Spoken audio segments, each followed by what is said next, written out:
Hey there, Ron Callis with another episode of Automation Unplugged. This is episode 102. Today is Wednesday, March 25th. Coming to you perfectly on time today. It's at 12:30 p.m. East Coast time down here in Florida, Fort Lauderdale to be specific.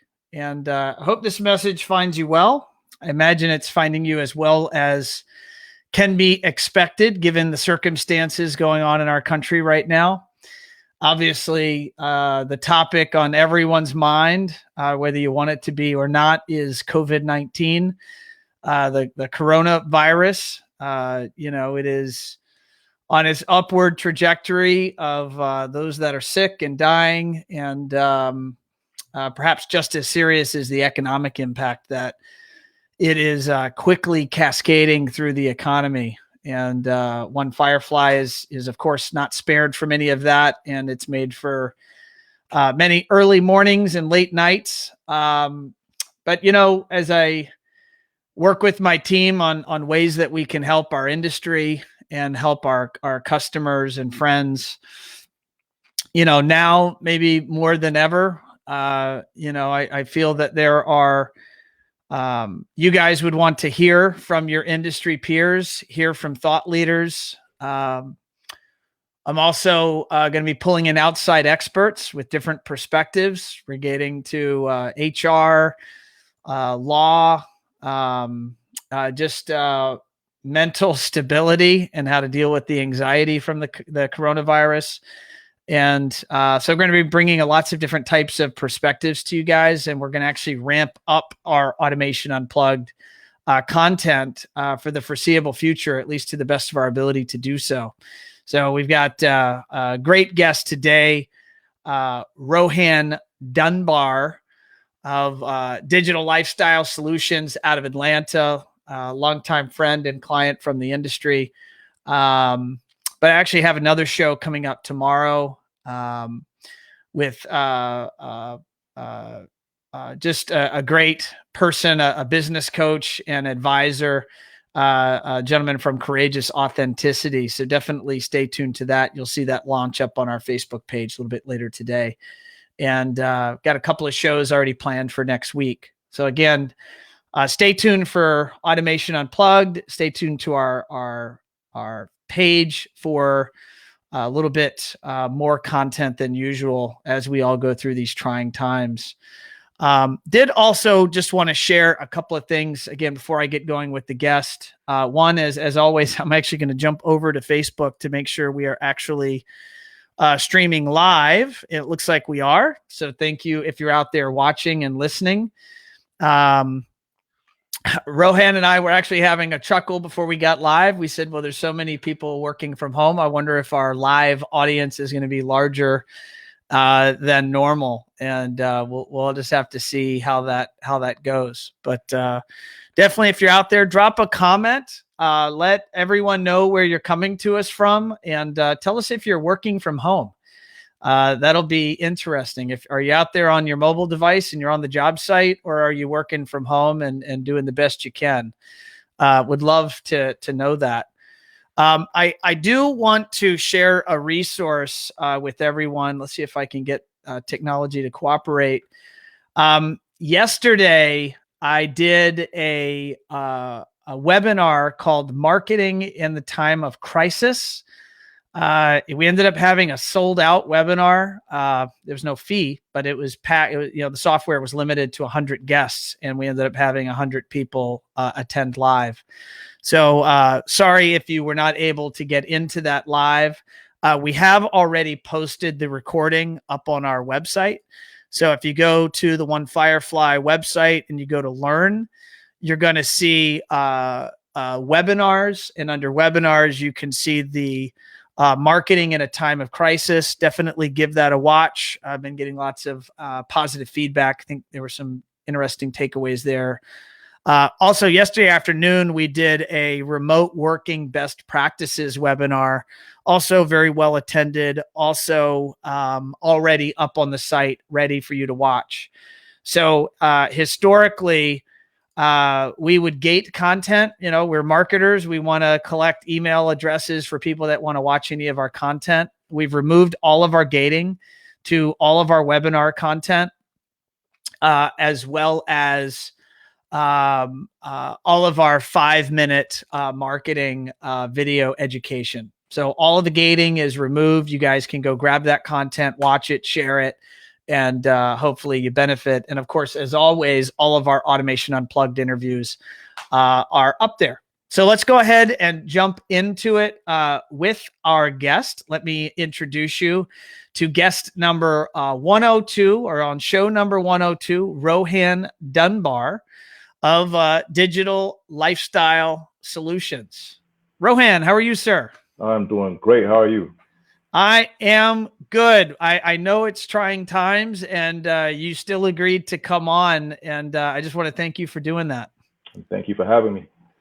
I learned just as we were prepping to go live here that you actually had you're a listener, so a listener or watcher. I don't know, what do you call it? A viewer of some of the shows, and that you had actually reached out to some of the guests in the past and carried on conversations from what you had learned or heard in the shows. Exactly. I'm always learning, always watching. So I talked to one of your guests, Ian from Aspire, and he was a great guy to talk to, teaching me some things. Like I said, I'm always learning. So we're going to continue our talks and do some business together. Oh, that's cool, man. I love to see when relationships like that blossom. And you and I have known each other how long? At least 10 years. At least 10 years. Like when you first started Firefly. Yeah, that's right. That would have been around 07, 08 or so. And that's only a few years after you started your business, right? From the notes here, It says you started in, what was it?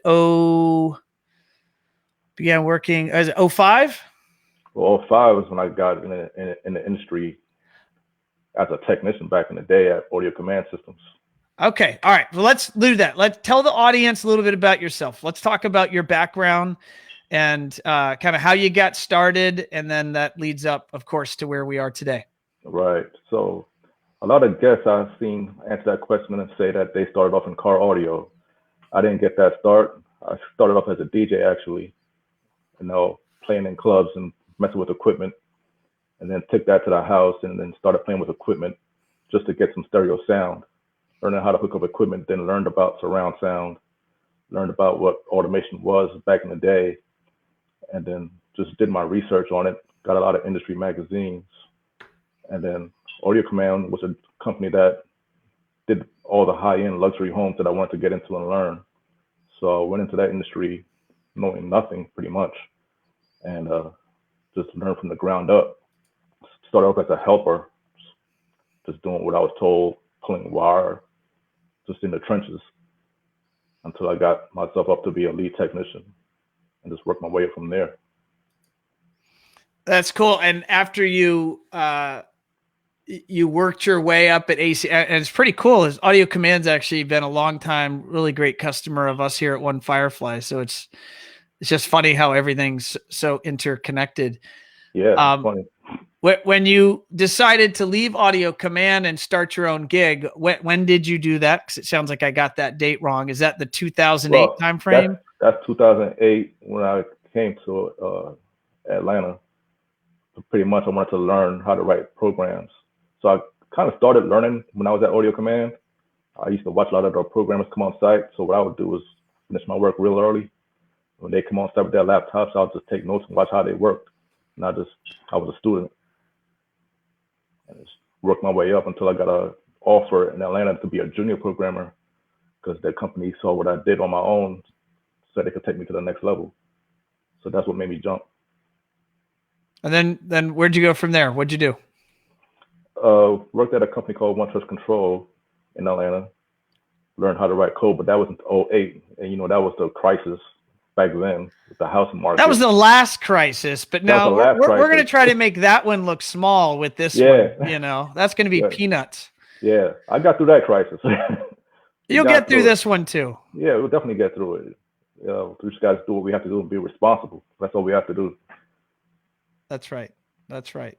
So when did you transition to ultimately go out on your own? That was probably about 2010.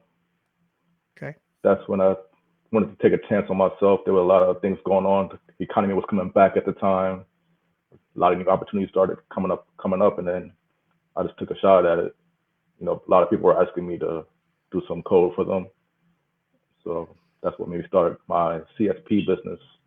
And Crestron Service CSP, Provider. there you go. So I was going to say CSP, for those that are listening that don't know what a CSP is, what does that stand for? Crestron Service Provider. Okay. And what is that? So pretty much I was behind the scenes for a lot of AV integrators, writing the code for them, whether it be for commercial jobs or residential jobs. So they would all hire me from all walks of life. Could be here in Atlanta, could be Alabama, Tennessee, and I'll just write code for them. And that's what we were allowed to do at the time. Okay. Is that what you're still doing today, or have you further transitioned? I further transitioned now because now I'm a full-blown AV installer. So now instead of a Crestron service provider, I'm a Crestron dealer. So now we sell the products, we install it, and program it. Okay. What is a typical aside from the virus and the zombie apocalypse that's happening outside right now? Yeah. And if I were to ask you what a normal project or types of projects are, what would they look like? What's for your business, digital lifestyle solutions, what's a typical project or customer? So a lot of our projects are pretty much on the high end side. So we take on large estate type programs. So we'll do a home. We don't just control your TVs and music. We also control your thermostats, your pools, your garage doors, your gates, integrate pretty much anything we can for the client. And because I'm a Crestron programmer, we do everything custom. So we try to still keep it easy for the client to use it.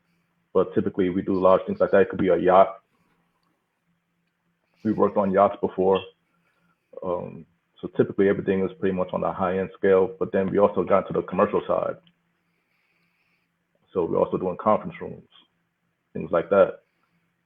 And then at the same time, because I'm an old CSP, I still help other integrators out with their background code to help them. What percentage of your work, like say in the last 12 months, was you doing your own integration work? And I'll just speak top line revenue without you disclosing numbers. How much of that was your own projects versus, say, outsource work you do programming for others? I would say about 70% of it was my own stuff. Okay. And then the other percentage comes from the other dealers that need help. Okay. So obviously the elephant in the room is COVID-19. What has been the impact to you? How have you felt it since, the hammer started coming down on all of us in America, right? All of us around the world, for sure. I have, global listeners, so everyone's affected. Yeah. So currently we have some projects on pause. So I was already in the middle of an install, almost done with it, but then that is paused. We were doing a commercial building, working up the new design for it, but then that building got put on pause. So we already did half the work there. We're working on a phase 2 for a commercial building, and right now there's no one in the building. When did this happen? And you're in Atlanta, for all those that are listening. So when did you get this word that you can't go to the job site? Last week, or a week and a half ago, yeah. So we were on our residential site last week for the last time until that got put on pause, and then the commercial site closed down like a week earlier. Okay. So how do you, how are you coping with this? How do you feel? I'm doing all right because I have projects in the pipe that I'm designing right now. Like I'm designing some stuff for 2 homes right now. So we're working on that. I have another integrator that came to me that I work with on a regular basis. We're working on maybe 5, 6 conference rooms right now. So there's still that stuff coming in. So we're doing okay. So besides the things on pause, I still have work to do. Yeah. So we're blessed. That's good. Find the silver linings. I do often. You have to. Everyone is having a hard time. There's no one that's being spared here, and so it's just a matter of doing the best you can with what you have. Exactly. That is the thought. How long do you think this is going to last? How long do you think it's going to be bad? Like if you were looking into your tea leaves, into your crystal ball, how do you see this affecting the balance of your year?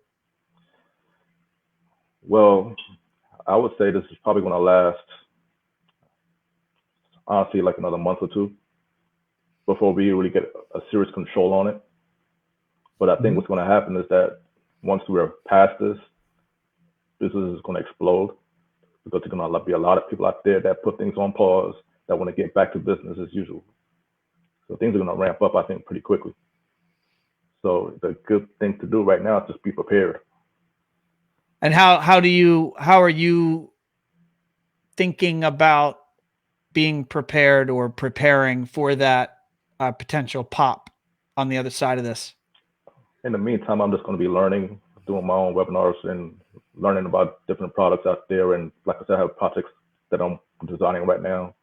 So we're going to get a strong hold on those projects, get a lot of things that we probably couldn't get done if it were normal. We're just going to just ramp up, get things done quicker. Just with the time I have here, I'm just going to be in the office, just cranking out the design, cranking out programs, things that we can just get done quickly. So when the time does come, we're pretty much ready to go.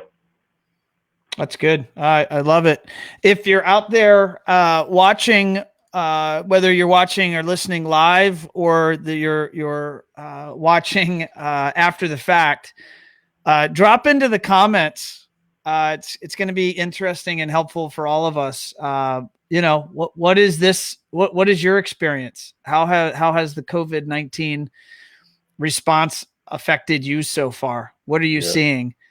And if I get any questions, by the way, as we roll here for Rohan, I'm definitely gonna put those up on the screen right away. I do have a couple of comments. I'm going to say Sarah Drescher. Hey, Sarah. She says, "Hey, Ron, working from home here in New Jersey. Good to see you." Likewise, Sarah. It is good to see you. And we have Allison Rosa. She says, "Welcome to the show, Rohan. Excited to hear from you." Thank you. And then we have Angel. He says, "Welcome, Rohan." So thank you.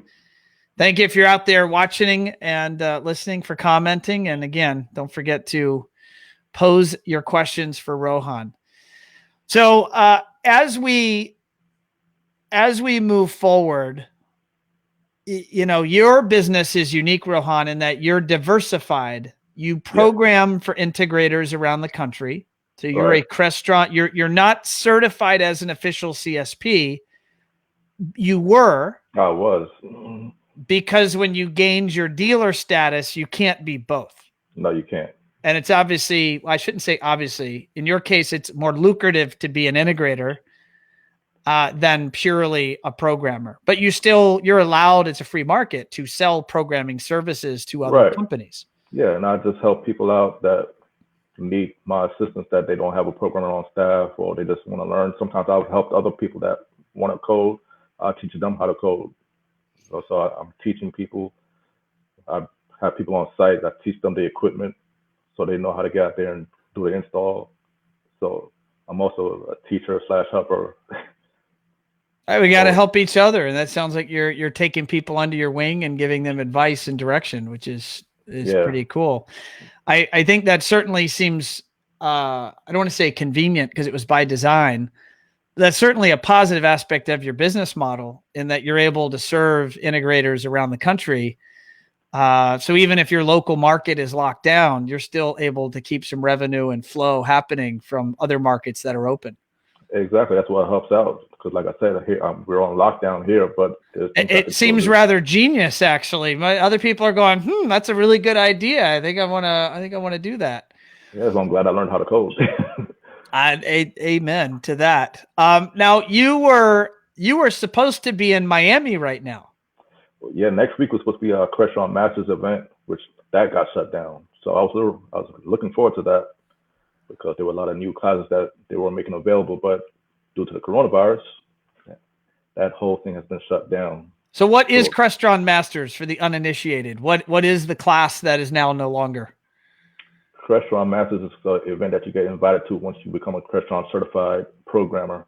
So what they do, they send you out, they invite you to come out, and they teach you all the new things before the technology comes available for the next quarter or the next year. You know, they teach you all these new things. Like, for example, I was looking forward to doing the HTML5 class because there's a lot of new things we're going to be doing with the Crestron UI that we could do for our clients that makes it more advanced and easier for them to use, easier for us to program. And then there's new things that Crestron's making available, like Crestron Home, that's out now, but they're going to still teach you more about that and how to make it easier for your clients and for your job to go through a lot smoother. I want to do a deep dive into some of the aspects of Crestron that have you excited and jazzed. And so I guess there's no better time than the present. So let's break that down. So in Crestron land, are you a resi guy, a commercial guy, or are you both? You'll do resi, commercial, education wherever you're needed. Or do you focus in one type of project or the other, or are you?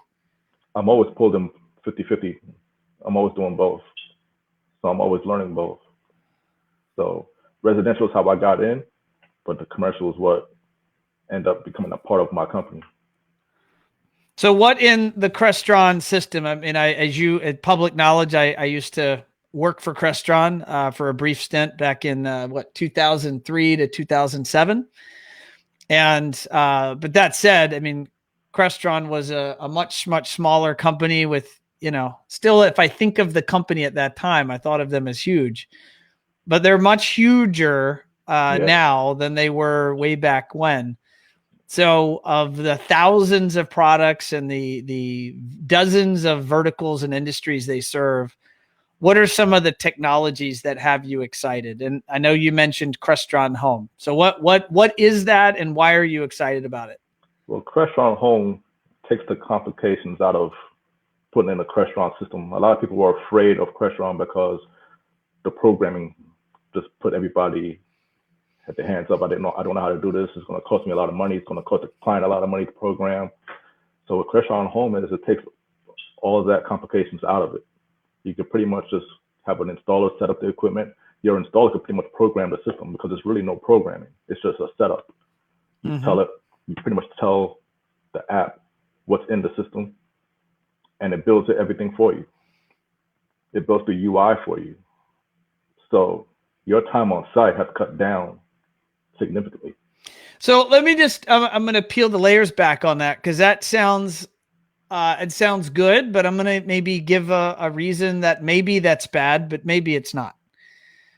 Okay. So if you were able to previously, and I'm making a number up, previously charge for 50 hours of programming, because maybe legitimately that's what it took, right? And maybe now it only takes 5 hours of programming. Do you now only charge for 5 hours of programming, and so the net revenue to you as a business is less? And I'm mindful that this might be a touchy subject, in terms of the consumers or peoples that may actually watch this. It's unlikely, but I guess it's possible they could watch this. But just from the business standpoint, and I'm not picking on Crestron here, because this is universal to Savant and Control4 and Elan and all of the movement from deep programming into more configuration. Right. I get that it takes less time, and it's easier to scale your personnel to do that because they don't have to be masters to be able to configure or program a system. But is there a negative to that, in that there's now less money to make on that labor piece, or is it okay?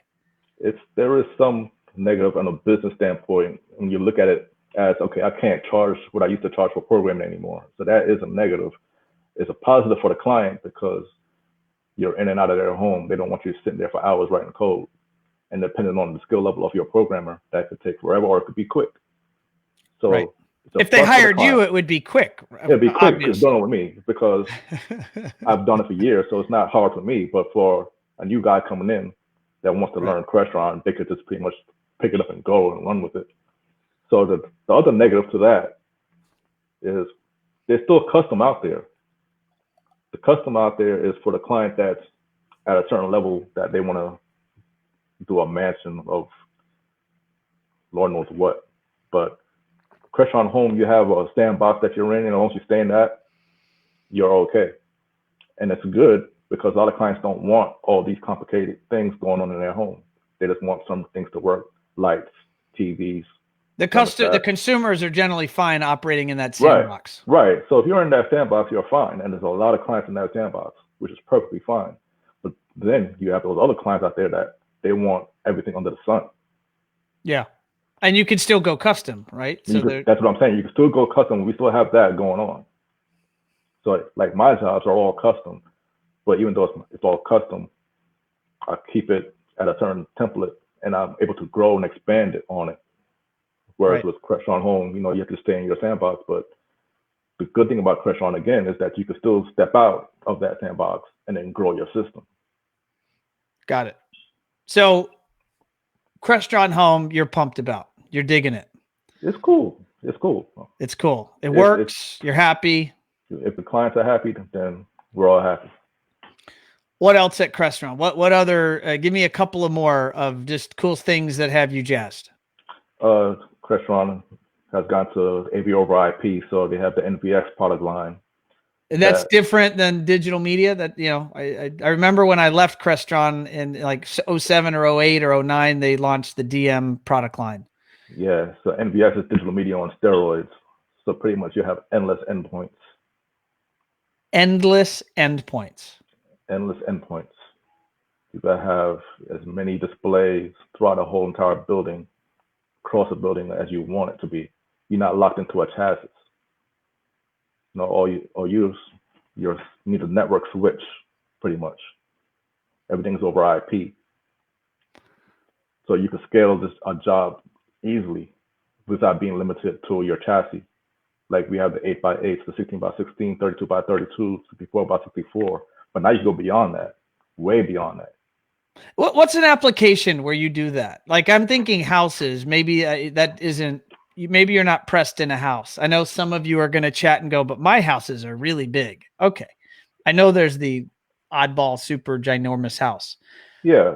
Is it really a commercial application primarily?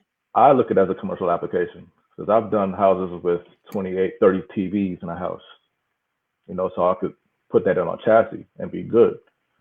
But for the NVX, I could see that more in a commercial space because, you have digital signage, you have all these displays all over a building. You can put all of that on NVX.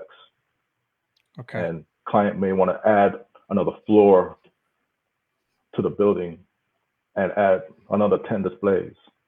You don't have to go out and get a whole new system. You just add on to what you already have and expand on it. That makes sense. All right, give me one more. What's one other? I know there probably could be many and maybe dozens, but what's one more type of tech from Crestron that has you excited right now? The thing that has me excited as a custom programmer is the HTML5. So HTML5 is allowing us to do more with our UI because we still are using a software that Crestron provides to do our UI. But now with HTML5, it's more like web-based and you could be as creative as you want to be. And it actually simplifies programming in a way.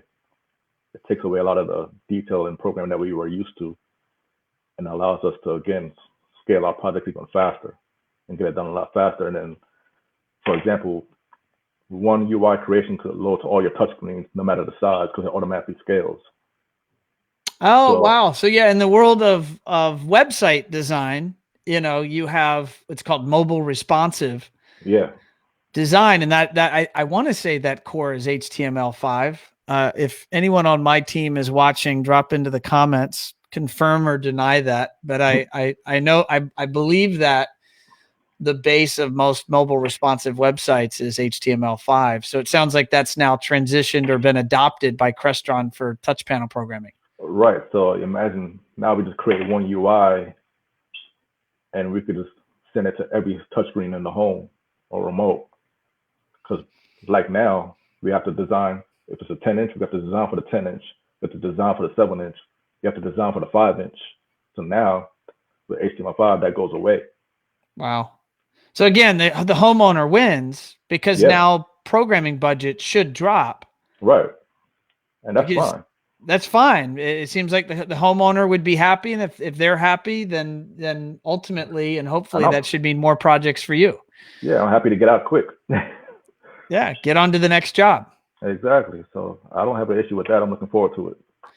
So curious, do you think the Crestron Masters is going to be rescheduled They say it is. They say they're going to reschedule in fall. in the fall? Okay. Yeah. You'll have to stay tuned, Rohan. I've got John Clancy coming on the show soon. I did have him scheduled. I want to say, but before we realized it was a scheduling error, I had him scheduled on April 1st. And then I was like, John, do you really want to be on April Fool's Day? He's like, really? I don't want to be on April Fool's Day. I was like, yeah, let's move you. Let's move you to a different date. So John's my guy. We keep in touch. Yeah, John's a great leader over there of the residential business for sure. So yeah, watching him at Audio Command is what got me to want to learn how to code, because I used to watch him. He came in Audio Command as a technician.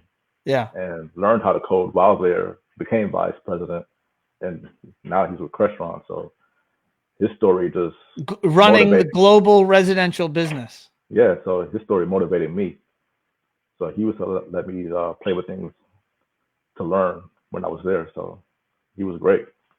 Yeah, no, it's I'll make sure I bring this interview up with him when I get to interview him in a couple of weeks. Right. But yeah, his story is an inspiring success story for sure. Yeah, definitely. All right. So what beyond Crestron? It sounds like they're going to reschedule that Masters event in the fall. And when I met you, you were the Crestron ninja, and it sounds like you've done nothing but add to your Crestron black belt. Right. But what other technologies have you interested and or excited out there? I'm excited about learning about energy automation. And you see you have Sarah Drescher. She's with Sonnen, so I'm assuming energy automation, you're referring to battery storage in the home? Yes, that's exactly what I'm referring to. So tell me, what do you educate our audience? What is energy automation, or why would one put a battery in their home? Because solar is like the first step. So, when the sun goes down, that energy goes nowhere. You take that energy from the solar panel, now you take that to your battery, and then now you have you're not wasting energy anymore. So now the energy is being backed up in case of any kind of emergency. So the grid goes down, day or night, you have that backup. But with any energy automation, it's not just giving you power, it's giving you more control. Because like with Sonnen, they integrate that with the Crestron or Control 4, right? Mm-hmm.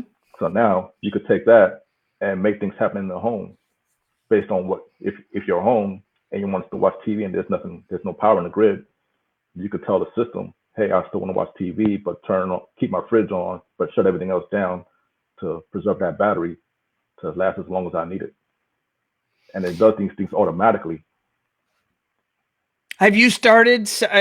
You're excited about it. Where is it at right now in your business on-ramp? Are you starting to talk about it publicly? Are you starting to talk to the design community? Are you talking to homeowners? And if so, what are their responses? All of the above. I'm talking to homeowners. I'm talking to builders about it. It's new to them, so they're not sure about it. Mm-hmm. So it's my job to just kind of educate them on what it is and what it does for them going forward in the future. And then I invite them all. There's a plant here in Tucker, Georgia, that if they want to see this thing in action, they could come by and take a look at it. Have you taken anyone over there for any tours yet? Not yet, but I've invited some people that I'm waiting for that to happen.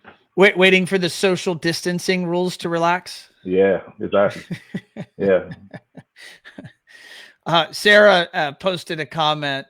She says, let me read it. Looks like my software here is cutting some of that off. She says, glad to see you're safe and healthy, Rohan. As a manufacturer, we're seeing pauses in projects across the board, and it looks like permitting is one of the biggest challenges. So even if the homeowner For example, once the tech, even if they agree to buy it, it sounds like you still got to get things passed through local city offices. And if they're shut down, how do you get a permit? Yeah, exactly. So we're all in towns and towns right now. Yeah, it is interesting. Have you managed to get one installed yet, or are you still on your on-ramp? Still on my on ramp. I think it's going to take some time. Like I said, people are just learning about this technology, and it's something that's a high end product, not cheap, but it's very beneficial. So I see it once people really start to learn about it. I see that becoming very popular.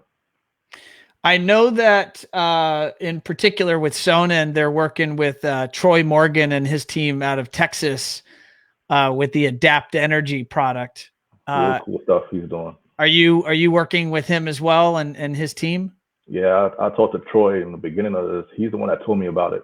And then Troy, before he started doing these demos on Facebook, he actually showed me his home and how it works. So you're saying you saw it before the rest of the world? Yeah.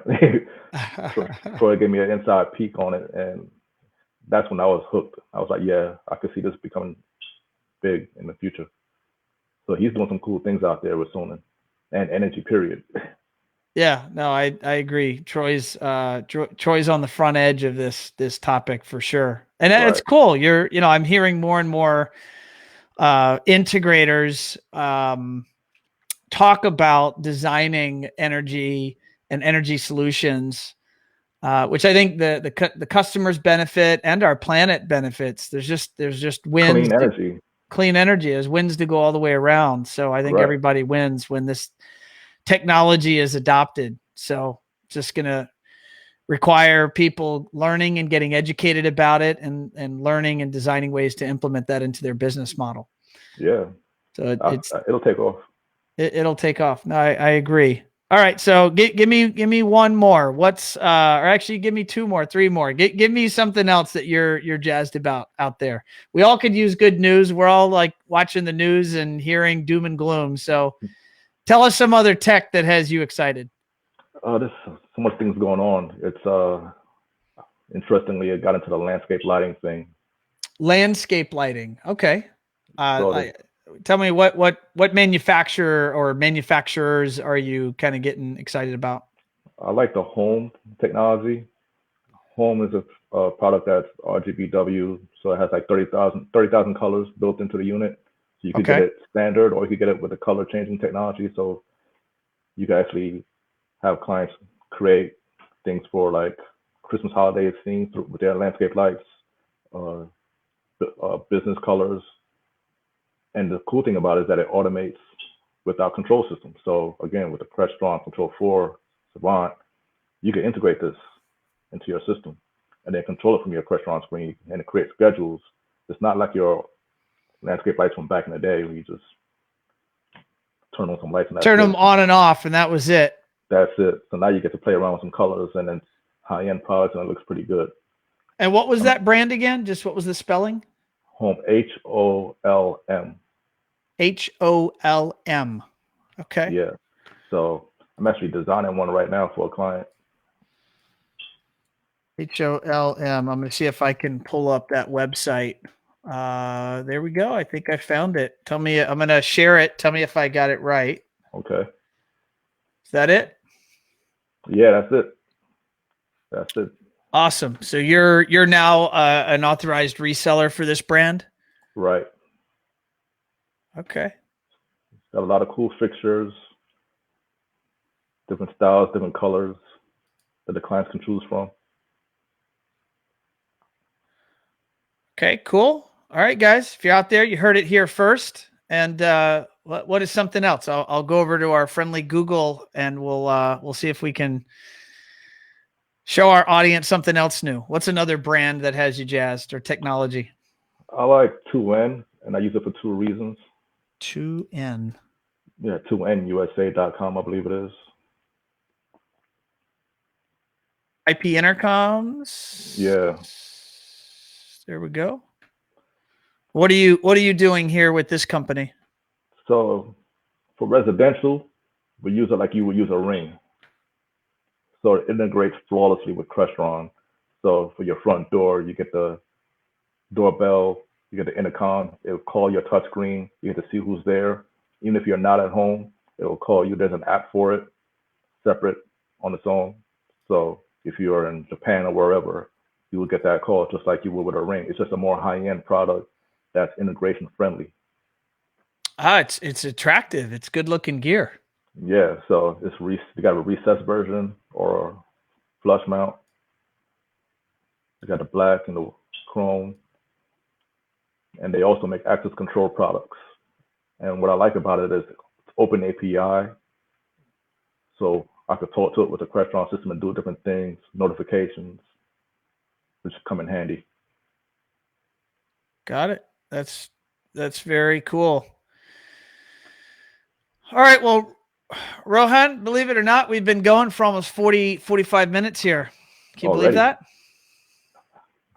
I can't. Where did the time go? I thought we just started. Yeah, we just started 2 minutes ago. Yeah. I warned you, when you go live, all of a sudden you'll blink and you'll go on a time machine, and exactly. Time will pass quickly here.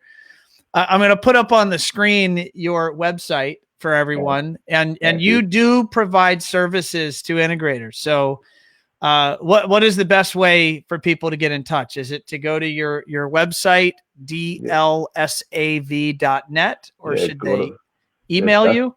They could email me, rohan@dlsav.net, or you can go to my website and go to the contact us form. So it's homeowners, builders, if you are an integrator that needs some help, just reach out. I'm always helping other people out there that need help.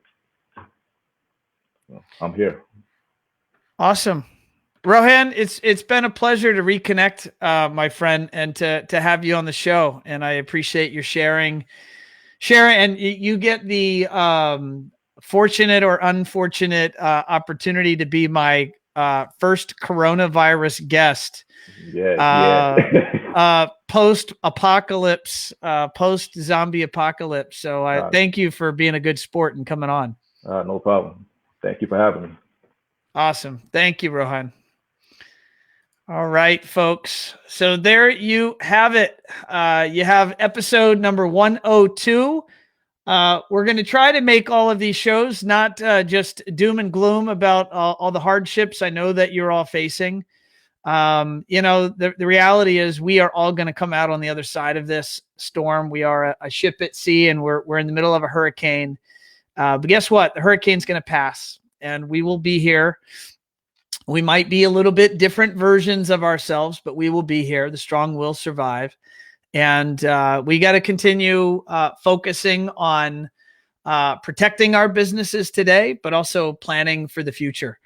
So on that note, definitely here, I'm going to share the artwork here. These shows, again, if you have not heard me mention this, Automation Unplugged is now available as a podcast. We are going to be ramping up our content, so maybe you can't always watch live, but perhaps you could listen. So definitely go and find Automation Unplugged and check it out. Also, feel free to follow One Firefly on all of the socials, and we are going to be putting out regular content. That's our goal is to try to be helpful in these challenging times. So definitely do that. So on that note, folks, have a wonderful day, and I will see you guys on the flip side. I'll see you tomorrow. Tune in, and I'm going to have a great guest for you. Be well.